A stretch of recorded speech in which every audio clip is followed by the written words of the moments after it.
Hello students, welcome to the subject Introduction to Solid Mechanics, which is being taught in the 4th semester in the Department of Civil Engineering. We are in the 4th module and this is lecture number 4 of 4th module.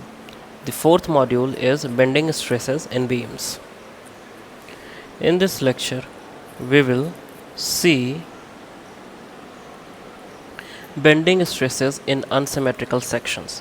अभी तक हमने जहाँ भी numerical solve किया है related to this module, हमने यही देखा है कि जो न्यूट्रल एक्सिस थी कहीं भी वो कहाँ सीधे सीधे सेंटर से पास करती थी। ठीक है, क्योंकि जितने भी न्यूमेरिकल अभी तक हमने सॉल्व किए हैं, चाहे वो आई सेक्शन ही क्यों ना हो, हर जगह हमने यही पाया है कि जो बॉडी है वो सिमेट्रिकल है।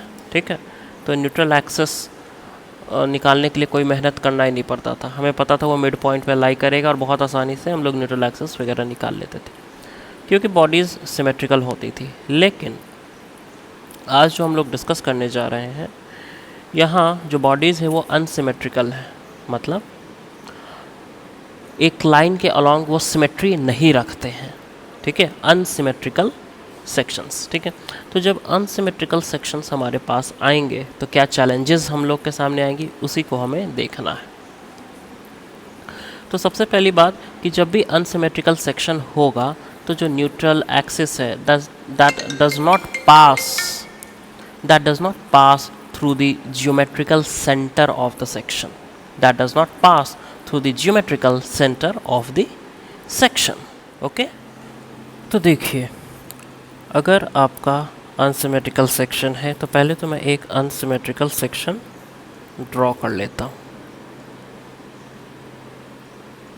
ठीक है, ये एक अनसिमेट्रिकल सेक्शन है, सिमेट्री नहीं है इसमें। ठीक है, तो इसमें न्यूट्रल एक्सिस जहाँ कहीं भी लाई करे, ठीक है, न्यूट्रल एक्सिस जहाँ कहीं भी लाई करे या जो सेंट्रोइडल एक्सिस है जहाँ कहीं भी लाई करे, तो जो टॉप मोस्ट लेयर होगा उसका न्यूट्रल एक्सिस से जो डिस्टेंस होगा और जो बॉटम मोस्ट लेयर होगा उसका न्यूट्रल एक्सिस से जो लेयर होगा वो सेम नहीं होगा।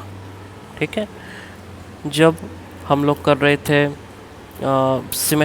सिमेट्रिकल सेक्शंस को, तो वहाँ पर इससे ऊपर जाइए या नीचे जाइए आपका जो y की वैल्यू थी सेम थी, लेकिन अगर केस ऑफ अनसिमेट्रिकल सेक्शन है तो न्यूट्रल एक्सिस से टॉप मोस्ट लेयर और बॉटम मोस्ट लेयर दोनों का डिस्टेंस सेम नहीं होगा। ठीक है, अब बेंडिंग स्ट्रेस निकालने के लिए हम लोग कौन सा वैल्यू यूज़ करेंगे, y डैश यूज़ करेंगे या y यूज़ करेंगे। तो हमेशा याद रखिएगा कि जो भी y डैश और y में जो भी बड़ा वैल्यू है, जैसे इस फिगर में आप देखोगे तो आपको दिख रहा है कि y डैश बड़ा है, तो जो भी बड़ा वैल्यू है हम लोग हमेशा उसी का इस्तेमाल करेंगे बेंडिंग स्ट्रेस को निकालने के लिए। ठीक है, फिर ये भी आपको याद रखना है कि neutral axis passes through the centre of gravity, आपको पता है। ठीक है, तो अनसिमेट्रिकल सेक्शंस जब भी आपके सामने होगा तो सबसे पहला काम आपको ये करना होगा कि आपको सेंटर ऑफ ग्रेविटी कैलकुलेट करना होगा। ठीक है, तो जब भी आपके सामने अनसिमेट्रिकल सेक्शंस आएंगे तो आपको पहला काम यही है कि सेंटर ऑफ ग्रेविटी निकालोगे, जिससे आप न्यूट्रल एक्सिस निकाल लोगे। ठीक है, सेंटर ऑफ ग्रेविटी जहाँ है वही न्यूट्रल एक्सिस है। ठीक है, तो न्यूट्रल एक्सिस निकालना पड़ेगा आपको। कैसे सेंटर ऑफ ग्रेविटी निकलता है इंजीनियरिंग मैकेनिक्स में हम लोग ऑलरेडी पढ़ चुके हैं, यहाँ भी हम लोग एक न्यूमेरिकल सॉल्व करेंगे तो हम लोग देखेंगे कि कैसे हम लोग सेंटर ऑफ ग्रेविटी निकालते हैं। ठीक है, तो अनसिमेट्रिकल सेक्शन जब आपके सामने होता है तो थोड़े से उसमें कुछ बदलाव किए जाते हैं, वो सारे बदलाव के बारे में मैंने आपको बता दिया। इसके रिटन नोट्स भी मैं आपको साथ में प्रोवाइड करा रहा हूँ। ठीक है, आइए अब हम लोग ट्राई करते हैं क्वेश्चन को सॉल्व करने का रिलेटेड टू अनसिमेट्रिकल सेक्शन। देखिए, देख के ही पता चला कि क्वेश्चन ही भारी भरकम। ये देखिए इतना लंबा चौड़ा, तो ये जो भी आपको आपके सामने सीट पे दिख रहा है ये क्वेश्चन ही है, इतना भारी भरकम बड़ा लंबा चौड़ा तो क्वेश्चन ही है। ठीक है, इसे हमें सॉल्व करना है। देखिए, a cast iron bracket subject to bending has cross section of I form with unequal flanges. देखिए, आई सेक्शन होता है, शायद मैंने पहले भी बताया होगा, तो इसको हम लोग फ्लेंज बोलते हैं। ये फ्लेंज है, ये भी फ्लेंज है, और इसको क्या बोलते हैं, वेब बोलते हैं। ठीक है, तो जो हॉरिजॉन्टल आपको दिख रहा है ना, ये आपका फ्लेंज हो गया। ठीक है, ये दोनों, और ये जो वर्टिकल दिख रहा है दिस इज कॉल्ड वेब। ठीक है, ओके। और देखिए जो आपका बीम है वो कुछ ऐसा है, ठीक है, लेकिन बीम को जब आप इस डायरेक्शन से देखोगे तो वो एक आई सेक्शन के फॉर्म में है, ठीक है। और ये एक कैंटिलीवर है जिसको इस साइड से आप देखोगे तो ये आपको आई सेक्शन के फॉर्म में दिखेगा, ठीक है। A cast iron bracket subject to bending has cross section of I form with unequal flanges. जब आई सेक्शन हम लोग कर रहे थे इससे पहले तो वहाँ क्या था, ये फ्लेंजेस दोनों इक्वल थे और ये जो डायग्राम बन रहा था सिमेट्रिकल था। लेकिन इस केस में ये फ्लेंजेस दोनों इक्वल नहीं है। देखिए इसका डायमेंशन 200 mm दिया हुआ है, लेकिन नीचे वाले का डायमेंशन 130 mm दिया हुआ है। इसका मतलब क्या है कि ये सिमेट्रिकल फिगर नहीं है, ठीक है, इट इज़ अनसिमेट्रिकल। वही यहाँ लिखा हुआ है unequal flanges. The dimensions of the sections are shown in the figure. देखिए डायमेंशन क्या क्या दे रखा है वो फिगर में दिखा दिया है, ठीक है, कि जो टॉप मोस्ट फ्लेंज है उसका डायमेंशन 200 mm दिया है, 50 mm, ठीक है, 50 mm जो वेब की विड्थ है ना, 200 mm दे रखा है एक फ्लेंज से दूसरे फ्लेंज की दूरी, है ना। यहाँ भी 50 mm दे रखा है थिकनेस, ठीक है, और नीचे वाले फ्लेंज की डायमेंशन कितनी है 130 mm। तो ये फिगर में आपको दिख जा रहा है, ठीक है, वही लिखा हुआ है shown in figure. Find the position of the neutral axis. अच्छा, आपको निकालना है position of the neutral axis. Position of the neutral axis कैसे निकलता है, सेंट्रोइडल एक्सिस निकाल दो, ठीक है। देखिए सेंट्रॉइड में एक्स और वाई एक्सिस लेते हैं तो वाई के अलॉन्ग देखिए दिस इज सिमेट्री, जो इधर है वही इधर है, ठीक है, तो ये तो सेंटर लाइन पे ही करेगा, कोई दिक्कत नहीं। लेकिन एक्स एक्सिस जो सेंट्रॉइड का वो कहाँ लाई करेगा मैं पता नहीं, यहाँ करेगा या यहाँ करेगा या यहाँ करेगा, है ना, तो ये आपको निकालना पड़ेगा, ठीक है, सेंट्रॉइडल एक्सिस निकालना होगा और वही सेंट्रॉइडल एक्सिस आपका न्यूट्रल एक्सिस भी होगा, ठीक है। तो सेंट्रोइडल एक्सिस कैसे निकालते हैं इंजीनियरिंग मैकेनिक्स में आपने पढ़ रखा है, देखते हैं हम लोग कि कैसे इसको निकालेंगे, ठीक है। If the maximum bending moment of the section is 40 mm, ठीक है, mega Newton mm, 40 mega Newton mm, mega मतलब क्या होगा इंटू 10⁶, ठीक है, वो भी दे रखा है maximum bending moment. Determine the maximum bending stress, sigma max आपको निकालना है, ठीक है। What is the nature of the stress, stress का नेचर कैसा है, कंप्रेसिव है, टेंसाइल है, किस तरह का है वो भी आपको बताना होगा, ठीक है। तो ये क्वेश्चन आप समझ चुके हैं और अनसिमेट्रिकल है ये भी आप जान चुके हैं, ठीक है। सबसे पहले क्या हमें करना है, position of neutral axis that mean centroid निकालना है, उसके बाद मोमेंट ऑफ इनर्शिया निकालना है। तो इस फिगर और इस क्वेश्चन को जब आप देखोगे तो आप इसी क्वेश्चन में आप सीख जाओगे कि कैसे हम लोग अनसिमेट्रिकल सेक्शंस का न्यूट्रल एक्सिस निकालते हैं, आप यहीं सीख जाओगे, और मोमेंट ऑफ इनर्शिया कैसे निकाला जाता है वो भी आप यहीं समझ जाओगे, ठीक है। आइए तो इसको हम लोग सॉल्व करने का कोशिश करते हैं। देखिए जो चीज़ें दी हुई हैं वो मैं लिख दूँ पहले। मैक्सिमम बेंडिंग मोमेंट कितना दिया हुआ है 40 मेगा न्यूटन mm, ठीक है, is equal to 40 into 10⁶ newton mm, ठीक है। पहली बार जो थी हमने लिख दिया, ओके। अब हमें चाहिए इसका CG सेंटर ऑफ ग्रेविटी, है ना, तो हम लोग मान लेते हैं कि let y bar is the distance of CG from bottom face, ठीक है। जो बॉटम फेस यहाँ आपको दिख रहा है ना, बॉटम फेस, वहाँ से जो CG है हमने मान लिया कि वो y बार दूरी पे है। कहाँ है हमें पता नहीं है, लेकिन मान लिया हमने y बार दूरी पे है। अब यही y बार हमें निकालना है, ठीक है। तो हमें पता चल जाएगा कि नीचे वाला जो फेस है उससे कितना ऊपर इसका CG है या फिर न्यूट्रल एक्सिस लाई करेगा, ठीक।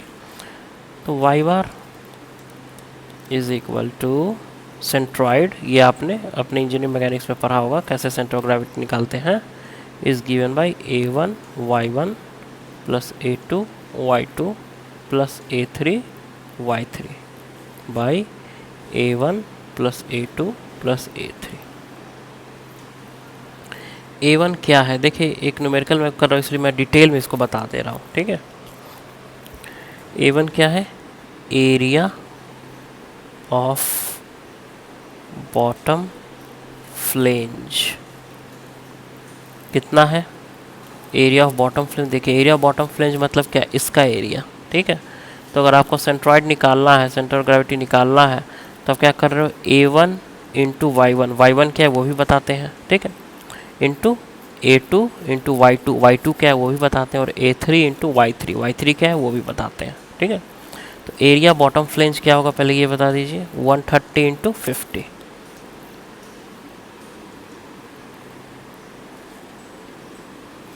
6500 mm स्क्वायर, ठीक है। y1 बताइए क्या है, y1 देखिए ध्यान से क्या है, it is the distance of CG, distance of centre of gravity of area A1 from bottom face. देखिए distance of CG of A1 from bottom face, देखिए जो एरिया A1 है इसका एक CG भी होगा, सेंटर ऑफ ग्रेविटी, तो मानिए यहाँ, ठीक है। तो अब ये बॉटम फेस जो है उससे कितनी दूरी पर है, ठीक है, this is what is y1, ठीक है। क्या फिर से A1 क्या है, एरिया 1 A1, ये बॉटम फ्लेंज है, इसका एरिया है A1, ठीक है। अब ये एरिया का एक CG होगा, तो मानिए यहाँ कहीं है, तो ये CG बॉटम सरफेस जो है उससे कितनी दूरी पे है, डेट इज़ y2, ठीक है। A2 क्या है, A2 जो आपका वेब है उसका एरिया A2। अब ये जो A2 निकला उसका एक सेंटर ऑफ ग्रेविटी भी होगा, मान लीजिए यहाँ, तो बॉटम सरफेस से ये कितनी दूरी पे है, centre of gravity of A2, वो आप निकालोगे, डेट इज़ y2, ठीक है। फिर आप A3 निकालोगे, ठीक है, A3 जो निकालोगे फिर A3 का एक सेंट्रॉइड होगा कहीं, सेंटर ऑफ ग्रेविटी CG होगा कहीं, ठीक है। तो ये CG आपका कितनी दूरी पे है बॉटम फेस से, that will be equal to y3।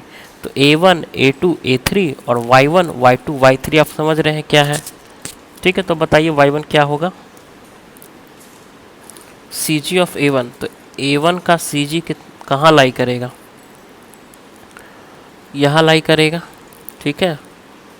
नीचे से उसकी दूरी 25 mm लाई करेगी, सिमेट्री है, ठीक है। तो ऑब्वियस सी बात है बीचों बीच लाई करेगा 25 mm नीचे से, ठीक है, that is 50/2, it will be equal to 50/2 is equal to 25 mm।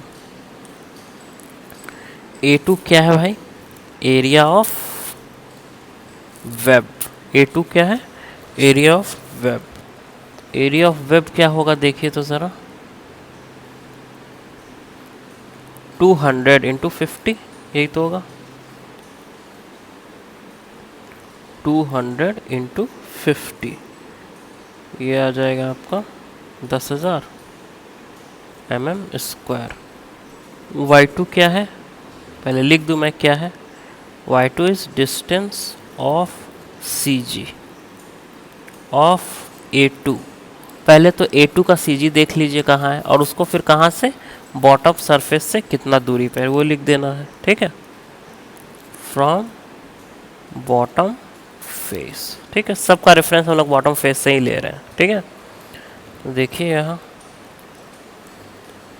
ये आपका वेब है, इसका ये एरिया है, इसका CG यहाँ कहीं लाई करेगा, सिमेट्री है तो यहाँ लाई करेगा, मतलब यहाँ से यहाँ 100 mm पे लाई करेगा, लेकिन हमें तो यहाँ से यहाँ मेज़र करना है ना ये दूरी, तो नीचे से कितना 50 और ऐड हो जाएगा, ठीक है, 50 + 100 150 हो गया, ठीक है।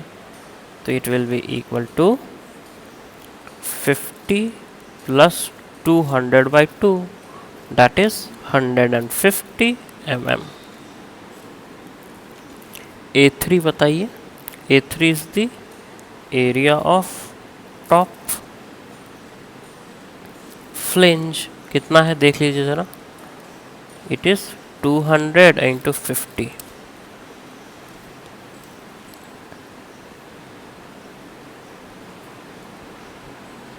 $10,000 mm स्क्वायर। y3 क्या है, सेंट्रॉइड, ये जो एरिया आपने निकाला इसका सेंट्रॉइड नीचे वाले फेस से कितनी दूरी पे है, तो देखिए तो ज़रा कितनी दूरी पे है पॉइंट, 50 + 200 + 25 है ना, क्योंकि ये इसका सेंट्रॉइड यही मिड पे लाई करेगा, ये 50 है तो 25 पे लाई करेगा इसका सेंट्रॉइड, है ना। तो 25 ये, 100 ये और 50 ये, ठीक है। y3 is distance of CG of A2 from bottom face.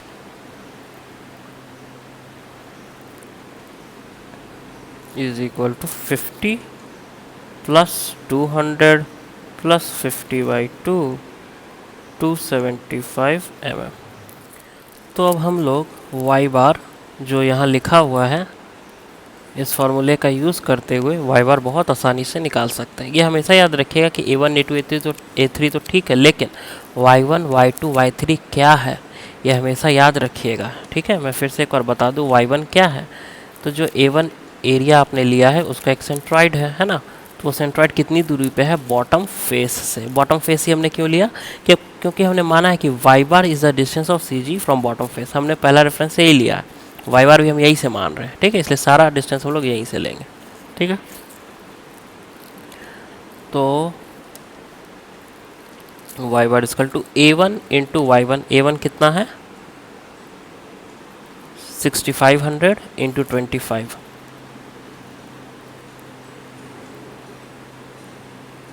Plus a2 into y2। a2 is 10,000, y2 is 150,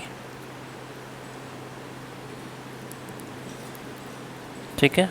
150 plus a3 into ये भी 10,000 है into 275 divided by a1 plus a2 plus a3, ठीक है।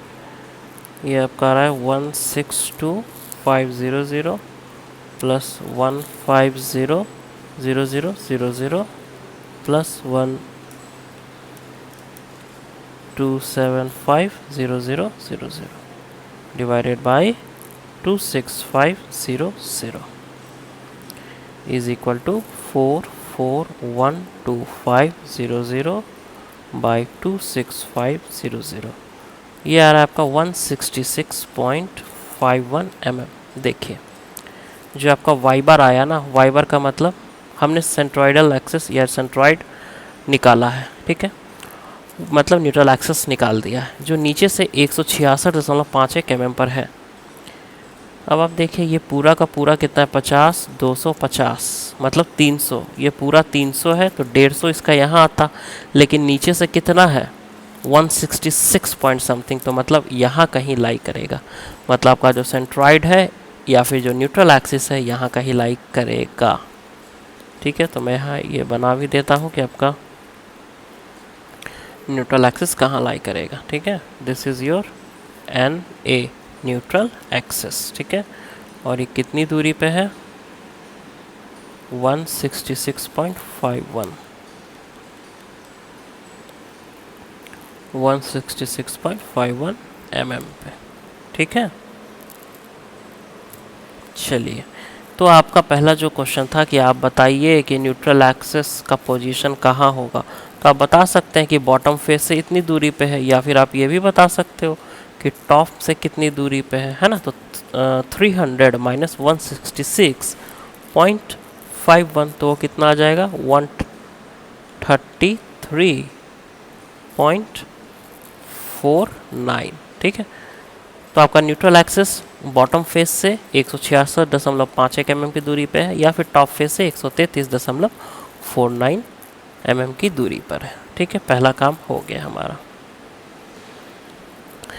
जो सेकंड पार्ट है उसमें क्या है कि moment of inertia about the neutral axis आपको निकालना है, ठीक है।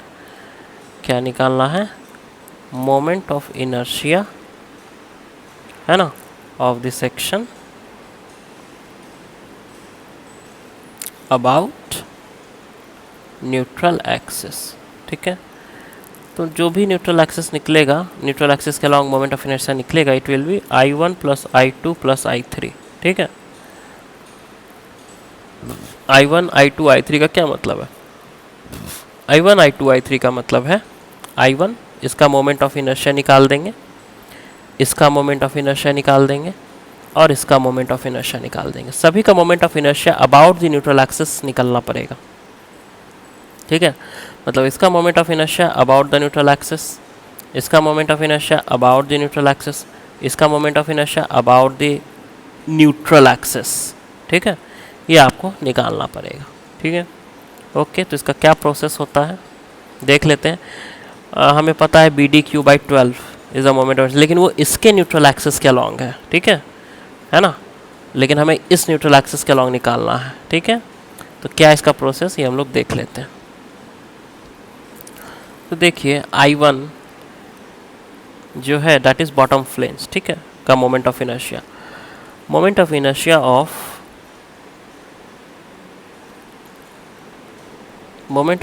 Of bottom flange about neutral axis. ठीक है, मोमेंट ऑफ इनर्शिया किसका, बॉटम फ्लेंज का, कहाँ के अलॉन्ग, न्यूट्रल एक्सिस के अलॉन्ग। ठीक है, तो it is equal to moment of inertia of the bottom flange, ठीक है, about its own neutral axis. मतलब अगर मुझे न्यूट्रल एक्सिस के अलॉन्ग मोमेंट ऑफ इनर्शिया निकालना है इसका, तो हम इस बॉडी का या इस सेक्शन का मोमेंट ऑफ इनर्शिया निकालेंगे about its own neutral axis. ठीक है, प्लस कुछ हमें प्लस भी करना पड़ेगा, प्लस जो इसका एरिया है A1 इंटू ये डिस्टेंस कितना है। ठीक है, distance of CG from neutral axis. ठीक है, देखिए plus A1 into distance of CG, किसका CG, A1 का। ठीक है, फ्रॉम न्यूट्रल एक्सिस का स्क्वायर। ठीक है, मतलब अगर आपको मोमेंट ऑफ इनर्शिया निकालना है इसका अबाउट द न्यूट्रल एक्सिस, तो आप मोमेंट ऑफ इनर्शिया इसका निकालोगे about its own neutral axis plus area into this distance का square, that is neutral axis से आपकी न्यूट्रल एक्सिस कितनी दूरी पे है वो डिस्टेंस का स्क्वायर कर देना है, आपको मिल जाएगा न्यूट्रल एक्सिस के अलॉन्ग मोमेंट ऑफ इनर्शिया। ठीक है, तो आपको पता है कि moment of inertia of the bottom flange about its own neutral axis क्या होता है, BdQ/12। B कितना दे रखा है 130, D कितना रखा है 50, BdQ/12 प्लस एरिया कितना था A1 6500। What is the distance of CG of A1 from neutral axis.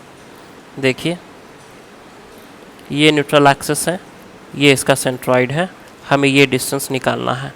ठीक है, ये आपको पता है 166.51, ये आपको पता है 25, तो ये आपका निकल गया 166.51 माइनस 25। ठीक है, 166.51 माइनस 25 और उसका ले लेना है स्क्वायर। ठीक है, तो it will be equal to 1354166.67 plus 130163020 it is equal to 131517186.6 mm to the power 4। ठीक है, तो हमने moment of inertia bottom flange का about the neutral axis, this neutral axis हमने निकाल दिया है। ठीक है, I1 हमें पता चल गया। अब हम लोग I2 पे आते हैं। I2 का मतलब क्या, जो आपका वेब है ना उसका मोमेंट ऑफ इनर्शिया निकालना है, किसके along, along the neutral axis. ठीक है, क्या करेंगे, ये जो एरिया है A2 इसका moment of inertia about its own neutral axis निकाल देंगे, प्लस एरिया A1 इंटू जो इसकी सेंट्रॉइड है या न्यूट्रल एक्सिस है और जो न्यूट्रल एक्सिस पूरे सेक्शन का है उसके बीच का डिस्टेंस का स्क्वायर, तो आपको दे देगा। ठीक है, तो मैं I2 लिखूँ यहाँ,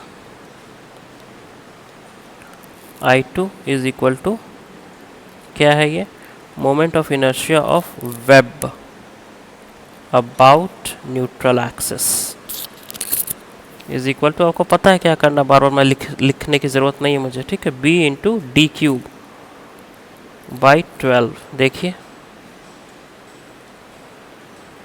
बी यही है ना और डी ये है डेप्थ है ना, तो b d cube by 12 plus area. Area कितना था 200 इंटू 50, यही तो था ना जो 10,000 आया था A2 इंटू, अब देख लीजिए बॉटम से न्यूट्रल एक्सिस 166.51 और इसकी सेंट्रॉइड कितनी दूरी पे है नीचे से वेब की, तो ये आपका यहाँ लाई करेगा, ठीक है, ये 100 होगा और ये 50 है तो 150 आना चाहिए, ठीक है। तो 166.51 माइनस 150, ठीक है, तो ये जो आपको चाहिए था वो आपको मिल जाएगा 166.51 माइनस 150 का स्क्वायर, ये आपको आ रहा है 3333333.33 है ना, plus 272580.1 is equal to 33605913.43 mm⁴, ठीक है। बिल्कुल इसी तरह I3 निकाल लेना है। I3 क्या है, moment of inertia of top flange about neutral axis, तो क्या हो जाएगा बी डी क्यू, बी कितना है 200, डी कितना है 50, b d cube by 12 plus area कितना था, इसका भी एरिया 10,000 था, ठीक है, इनटू, अब सी जी देखिए न्यूट्रल एक्सिस से कितनी दूरी पर है इसका सी जी, ये रहा इसका सी जी जो कि ये 25 है, ठीक है, और ये 133.49 है, 133.49 माइनस 25, ठीक है। ये एक मेथड हो गया। दूसरा मेथड हो गया कि आप बॉटम फेस से ही करो, तो ये दूरी कितनी है, तो ये दूरी है, देखिए कितनी दूरी है 50 प्लस 200 250 प्लस 25 275, ठीक है, ये दूरी 275 हो गया और न्यूट्रल एक्सिस है 166.51, तो ये दूरी आराम से निकल गया 275 माइनस 166.51, आप ऐसे निकाल लो, या फिर ये आपको पता है 133.49 माइनस 25, जैसे आप चाहो निकाल सकते हो, आपको बस दोनों के बीच की दूरी चाहिए, ठीक है। तो 275 माइनस 166.51 स्क्वायर, ठीक है, ये वैल्यू जो निकल कर आ रही है वो आ रही है 2083333.33 प्लस 117700801, ठीक है, ओके। तो it is equal to 119784134.3 mm⁴, ठीक है, यहाँ तक क्लियर है। तो अब जो मोमेंट ऑफ इनर्शिया टोटल है वो कैसे निकल जाएगा, I1 plus I2 plus I3, तीनों वैल्यू आपने निकाल रखा है, ठीक है, तो ये आपका आ रहा है 284907234.9 mm⁴। तो मोमेंट ऑफ इनर्शिया भी आपको निकालने के लिए बोला गया था, आपने वो भी निकाल लिया है। न्यूट्रल एक्सिस का पोजीशन बताने के लिए बोला गया था, वो भी आपने बता दिया है, ठीक है। अब देखिए आपको क्या चाहिए, लास्टली आपको क्या चाहिए था, मैक्सिमम बेंडिंग स्ट्रेस, ठीक है, मैक्सिमम बेंडिंग स्ट्रेस आपको निकालना था। देखिए तो आपको फॉर्मूला ऑलरेडी पता है कि m upon I is equal to sigma upon y, ठीक है। अगर सिग्मा मैक्स आपको निकालना है तो m upon I into y max करना होगा। वाई मैक्स कितना है, बॉटम फ्लेज से न्यूट्रल एक्सिस का जो डिस्टेंस है वो था 166.51 और टॉप से 133.49, तो कौन सा हो गया मैक्सिमम, मैक्सिमम हो गया 166.51, ठीक है। तो आप यहाँ लोगे वाई मैक्स कितना लोगे 166.51 mm, ठीक है। मोमेंट आपको पता है 40 into 10⁶ newton mm into y max 166.51 और मोमेंट ऑफ इनर्शिया 284907234.9, जो आंसर निकल कर आएगा वो आ रहा है 23.377 न्यूटन पर mm स्क्वायर। ठीक है, दिस इज़ द आंसर। तो सिग्मा मैक्स आपको यहाँ मिल गया है। ठीक है, तो न्यूट्रल एक्सिस का पोजीशन आपको पता चल गया, moment of inertia of the sections, unsymmetrical section भी आप निकाल लिए हैं, और जो सिग्मा मैक्स है bending stress, maximum bending stress, वो भी आपने निकाल लिया है। एक प्रश्न और रह जाता है कि आपको ये बताना है कि नेचर क्या है इस जो बेंडिंग स्ट्रेस है उसका नेचर क्या है। तो देखिए यहाँ ये लोड आपका लग रहा है। ठीक है, तो इसके कारण क्या होगा, ये कुछ इस तरह होगा ना।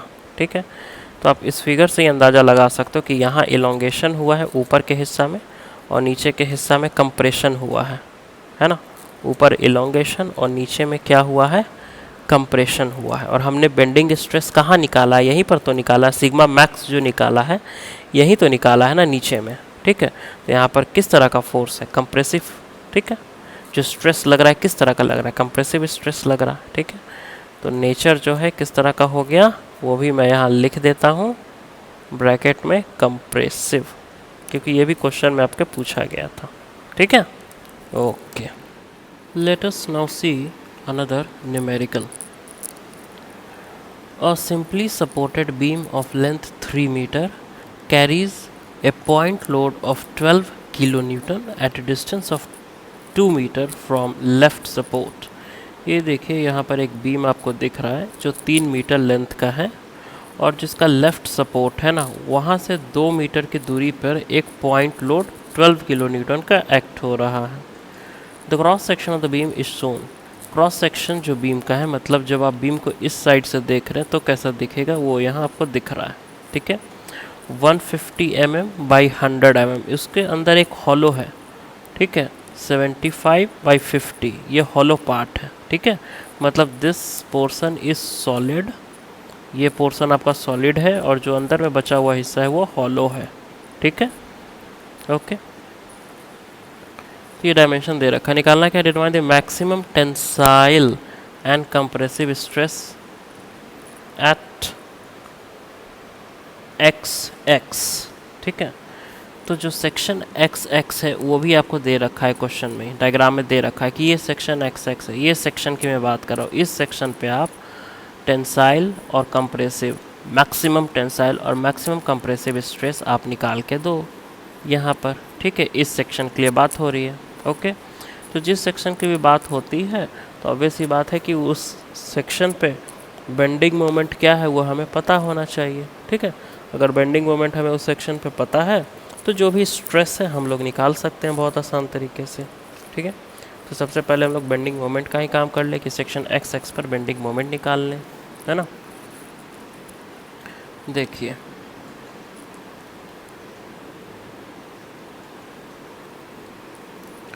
जो W है, लोड है, वो कितना है, 12 किलो न्यूटन, मतलब 12,000 न्यूटन। ठीक है, बेंडिंग मोमेंट एक्स एक्स पर मुझे निकालना है। इसके लिए एक बड़ा ही ज़रूरी चीज़ है कि पहले अगर मैं इस पॉइंट को A बोलूँ तो RA रिएक्शन और B पॉइंट बोलूँ तो RB रिएक्शन, ये हम लोग निकाल लें। ठीक है, तो मैं moment about A is equal to 0 equate करता हूँ फॉर इक्विलिब्रियम और उससे मोमेंट निकाल लेता हूँ। तो RB into 3 minus 12 into 2 should be equal to 0। तो RB आपका निकल आएगा 24/3 8 किलो न्यूटन और RA आ जाएगा इस हिसाब से 4 किलो न्यूटन। ठीक है, तो RA 4 किलो न्यूटन और RB 8 किलो न्यूटन आपको पता है। ठीक है, अब मोमेंट में at point x x that is 1.5 metre दूरी पर निकालना है ना। तो bending moment at x x क्या निकलेगा, 4, यहाँ निकालना है ना जी। तो R cross F 4 into 1.5, 4 kilo newton into 1.5 metre, ये आ गया। किलो न्यूटन को अगर न्यूटन में करना चाहें, ठीक है, किलो न्यूटन मीटर में है, अगर न्यूटन में करना चाहें तो 6 और मीटर को mm में करना चाहें तो 6 इंटू 10⁶ न्यूटन mm। ठीक है, bending moment section x x पर निकल गया है। ठीक है, और यहाँ हॉगिंग का केस लिए नेगेटिव है। ठीक है, लेकिन हमें मैग्नीट्यूड से काम है, डायरेक्शन की भी ज़रूरत नहीं पड़ेगी। ठीक है, हमें अब क्या करना है आगे, चाहिए हमें स्ट्रेस। ठीक है, स्ट्रेस निकालना है। ओके, मैक्सिमम स्ट्रेस निकालना है। क्वेश्चन आप देखोगे तो आप पढ़ोगे कि स्ट्रेस नहीं, मैक्सिमम टेंसाइल और मैक्सिमम कंप्रेसिव स्ट्रेस की बात हो रही है। मैक्सिमम कहाँ होगा, मैक्सिमम होगा आपका आउटर मोस्ट लेयर पे, है ना। आउटर मोस्ट लेयर पे अगर होता है, ठीक है, तो न्यूट्रल एक्सिस से उसकी क्या दूरी है, ये अगर आपको पता है तो y की वैल्यू, y मैक्स की वैल्यू आपको पता होगा। ठीक है, लेकिन न्यूट्रल एक्सिस ही नहीं पता है हमें कि इसकी न्यूट्रल एक्सिस कहाँ लाई कर रही है। ठीक है, न्यूट्रल एक्सिस के बारे में हमें जानकारी नहीं है कि न्यूट्रल एक्सिस कहाँ लाई करेगी, क्योंकि ये देखिए 25, 50 ये सिमेट्रिकल नहीं है। ये फिगर जिस फिगर देखने में हो सकता है लग रहा हो वो ड्राइंग मिस्टेक है, लेकिन सिमेट्रिकल नहीं है। तो सबसे पहले तो हमें इसका न्यूट्रल एक्सिस निकालना होगा, वहाँ से फिर आउटर मोस्ट का डिस्टेंस मैं निकाल पाऊँगा कि y की वैल्यू ये है, तब हम लोग बेंडिंग स्ट्रेस निकाल पाएंगे। ठीक है, तो न्यूट्रल एक्सिस निकालने के लिए क्या करना होता है, आपको पता है कि न्यूट्रल एक्सिस अगर हमें चाहिए तो मतलब CG चाहिए, है ना। CG निकाल लेना है। ओके, देखिए तो y बार मैं मान लेता हूँ डिस्टेंस, लास्ट क्वेश्चन में जो किया था बिल्कुल वैसा ही करना है। Distance of centre of gravity CG of the section from bottom edge. ठीक है, बॉटम एज से मान लेते हैं y बार पे उसका CG है। ठीक है, तो y bar will be equal to A1 Y1। ठीक है, A1 Y1 minus A2 Y2। क्यों माइनस क्यों कर रहे हैं हम लोग, A1 minus A2 y minus, देखिए ये हॉलो है, हमें इसका चाहिए, ये इसका। ठीक है, इसके लिए क्या करेंगे, ये पूरा का निकाल लेंगे, है ना, और उसमें से इसको माइनस कर देंगे, हो गया। यही तो काम करना है। तो A1 Y1 minus A2 Y2 divided by A1 minus A2। तो A1 कितना है बताइए तो ज़रा, A1 150 into 100, 150 into 100 into Y1 बताइए Y1 क्या है। तो ये जो आपका सेक्शन है इसका सेंट्रॉइड बेस से कितनी दूरी पे है, तो इसका तो मिड पॉइंट दैट इज़, ये अगर 150 है तो 75 की दूरी पे है। ठीक है, इंटू 75, A1 ये हो गया A1, ये हो गया Y1। ठीक है, माइनस A2 यही है 75 इंटू 50,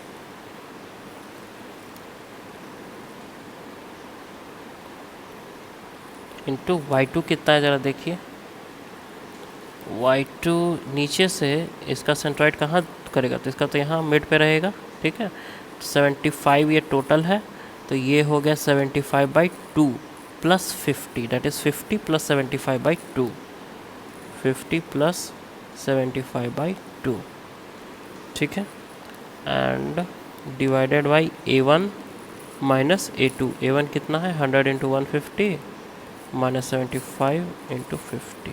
ठीक है, ये वैल्यू कितनी आ रही है 1125000 माइनस 328125 डिवाइडेड बाई 15000 माइनस 3750। ये वैल्यू आ रही है आपकी 796,875 बाई 11250, ये आ रही है 70.83 mm। ठीक है, तो y बार हमने निकाल दिया है। y बार का मतलब क्या है कि डिस्टेंस ऑफ CG, यहाँ से हमने जो भी CG आ रही है उसकी वैल्यू निकाल दी है कि नीचे से वो 70.83 पर लाई कर रहा है। ठीक है, तो ये आप मुझे बताइए कि फ्रॉम टॉप से कहाँ लाई कर रहा। ठीक है, नीचे से 70.83, देखिए जो भी हमारा न्यूट्रल एक्सिस या सेंटर ग्रेविटी आया यहाँ से वो 70.83 दूरी पे लाई कर रहा है। ठीक है, इसका हाफ कहाँ है, 75 ऊपर 75 नीचे। ठीक है, लेकिन नीचे से 75 पे नहीं लाई कर रहा है, नीचे से 70.83 पे लाई कर रहा है, मतलब कहीं यहाँ। ठीक है, यहाँ कहीं न्यूट्रल एक्सिस लाई कर रहा है, ठीक है। ओके, ये दूरी है आपकी 70.83, तो ऊपर से क्या दूरी हो गई, ऊपर से दूरी हो गई 79.17 mm, 150 माइनस 70.83, ठीक है। चलिए, तो हमारा न्यूट्रल एक्सिस का तो पता चल गया, ठीक है। तो फ्रॉम टॉप कितना आया, 150 minus 70.83 is equal to 79.17 mm, ठीक है। चलिए, ये पहला काम हुआ, न्यूट्रल एक्सिस तो हमने निकाल दिया। अब न्यूट्रल एक्सिस से मैक्सिमम कंप्रेशन मैक्सिमम टेंसाइल निकालना है, तो जो आउटर मोस्ट लेयर वही तो होता है, तो वो हमें पता चल गया, ठीक है। अब बात आती है आई की, क्योंकि m upon I equal to sigma upon y use करना होगा, तो मोमेंट ऑफ इनर्शिया भी हमें पता होना चाहिए पूरे के पूरे सेक्शन का, ठीक है।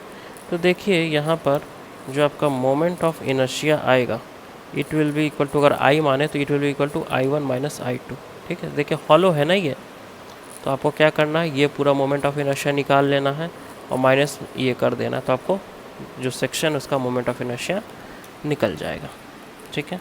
तो I1 है क्या, I1 is the moment of inertia of outer rectangle about neutral axis, ठीक है। Its is equal to moment of inertia of outer rectangle, ठीक है, अबाउट इट्स CG या its neutral axis, its CG plus A1 into क्या, distance of its CG from neutral axis का square, ठीक है। तो कहा आपको ये जा रहा है कि इसका मोमेंट ऑफ इनर्शिया I1 अगर है तो कितना है, it is equal to moment of inertia about its own CG, इसका खुद का जो CG है उसके अलॉन्ग, ठीक है। वो तो पता है कि BDQ/12 होता है मोमेंट ऑफ इनर्शिया, ठीक है। इसका खुद का CG यहाँ कहीं है, ठीक है, लेकिन आपको न्यूट्रल एक्सिस के अलॉन्ग निकालना है, ठीक है। तो इसका moment of inertia about its own CG plus इसका एरिया इनटू डिस्टेंस बिटवीन इसका CG और न्यूट्रल एक्सिस के बीच जो है उसका स्क्वायर ले लेना है, ठीक है। यही लास्ट क्वेश्चन में भी किया था, ओके। तो moment of inertia of the outer rectangle about its CG कितना होगा, BDQ/12 पता है, B into DQ/12 plus A1 area उसका बताइए, तो 100 इंटू 150, ठीक है। अब हमें ये बताइए कि what is the distance of its CG from neutral axis. देखिए जो CG है उसका बेस से कितनी दूरी पे है, 75 पर, और बेस से न्यूट्रल एक्सिस कितनी दूरी पे है, 70.83, ठीक है। तो 75 माइनस 70.83 का स्क्वायर, ठीक है। तो it will B 28125,000 plus 260,833.5, it will be equal to 28385833.5 mm to the power 4। ये क्या निकल कर आया, ये I1 निकल कर आया, ठीक है। I1 that is outer rectangle की मैं बात कर रहा हूँ, उसका मोमेंट ऑफ इनर्शिया निकल कर आ गया, ठीक है। अब छोटकू का निकालेंगे and then I1 minus I2 कर देंगे। I2 is equal to moment of inertia of cutout rectangle, ठीक है ना, cutout rectangle about neutral axis, यही तो इसका मोमेंट ऑफ इनर्शिया होगा। लेकिन इसका मतलब ये भी है कि moment of inertia of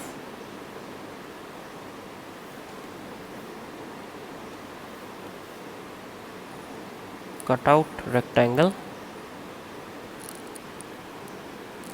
about its CG plus A1 into plus A1 नहीं, इस बार A2 लेना होगा ना, इसको A2 बोल देते, A2 इंटू क्या, distance of its CG from neutral axis. ठीक है, तो देखिए कैसे निकलेगा।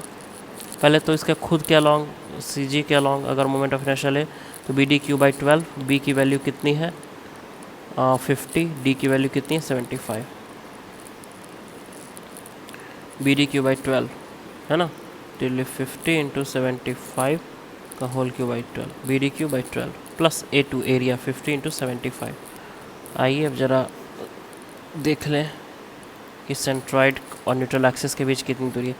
देखिए जिसका सेंट्रॉइड कहीं यहाँ लाई करेगा है ना, that is 50 plus 75/2, that is 75/2 plus 50 है ना, और माइनस 70.83, तो ये होगा 50 प्लस 75/2 माइनस 70.83 का square.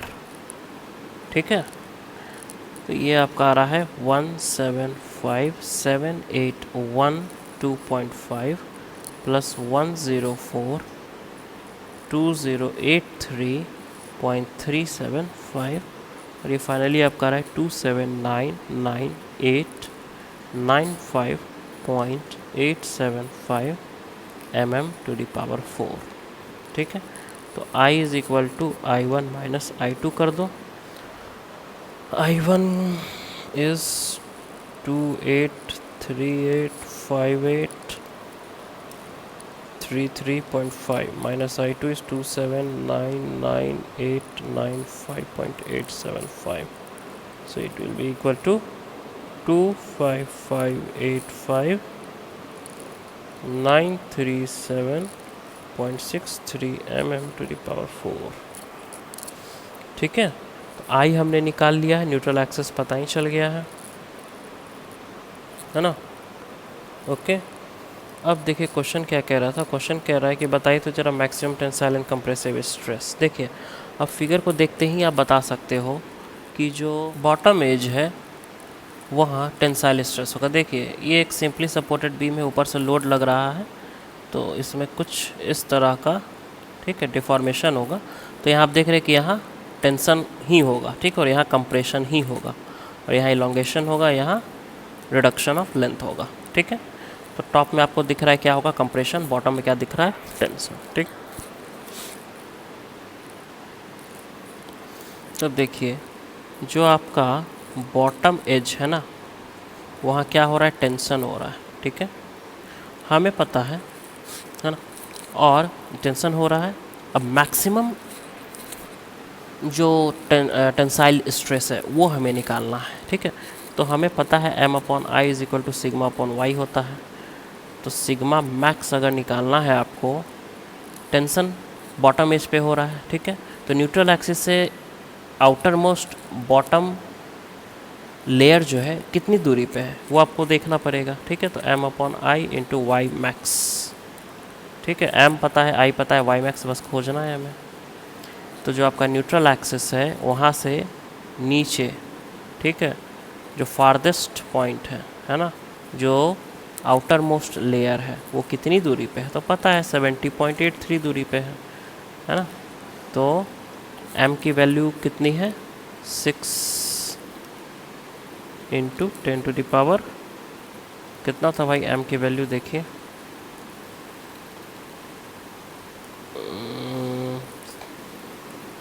It was 6 into 10⁻6 I believe, है ना। हाँ, 6 इंटू 10⁻6। आई की वैल्यू कितनी है 255,85937.63, और वाई मैक्स की वैल्यू कितनी है 70.83। ठीक है, ओके, ये अब इसका आंसर आप देख लीजिए कितना आ रहा है। ठीक है, ओके, बिल्कुल इसी तरह जो आपका टॉप मोस्ट एज है, ठीक है, वहाँ क्या है कंप्रेशन है। ठीक है, वहाँ भी आप यही इक्वेशन यूज़ करोगे। ठीक है, तो यहाँ से सिग्मा मैक्स आपको निकालना है, तो M/I इंटू वाई मैक्स। लेकिन टॉप मोस्ट सेक्शन के लिए वाई मैक्स की वैल्यू क्या होगी टॉप मोस्ट सेक्शन के लिए वाई मैक्स की वैल्यू क्या होगी, देखिए ये न्यूट्रल एक्सिस है, यहाँ से टॉप मोस्ट यही है, कितनी वैल्यू है ये 79.17, ठीक है, कितनी है ये 79.17, ठीक है। आई की वैल्यू कितनी है 2558593.63, इसका भी आप आंसर निकाल लोगे, देखोगे कितना आ रहा है, ठीक है। तो अब आप बहुत आसानी से compressive stress maximum, tensile stress maximum निकाल सकते हो, ठीक है। तो इस फिगर में भी आपने यही देखा कि जो क्रॉस सेक्शन है वो अनसिमेट्रिकल है, ठीक है। तो अनसिमेट्रिकल सेक्शंस के दो केसेस हमने ले लिए, एक आई सेक्शन लिया है, इसी तरह टी सेक्शन भी होता है। तो टी सेक्शन अगर आपके पास आ गया तो आप कैसे उसको सॉल्व करोगे, बिल्कुल I section, unsymmetrical I section को जैसे आपने सॉल्व किया उसी तरह सॉल्व करोगे। जैसे कि मैं ये कहना चाह रहा हूँ, अगर ये टी सेक्शन आपको क्वेश्चन में आ गया तो आप बोलोगे ये नहीं कि मैं टी सेक्शन तो आपने सॉल्व ही नहीं किया क्लास में, नहीं, आप यहाँ सिर्फ दो एरिया कंसिडर करोगे, A1 A2, जिसमें जो A3 था वो A3 अब गायब हो चुका है, ठीक है। तो इस तरह और भी अनसिमेट्रिकल सेक्शंस को हम लोग सॉल्व कर सकते हैं, ठीक है, ओके।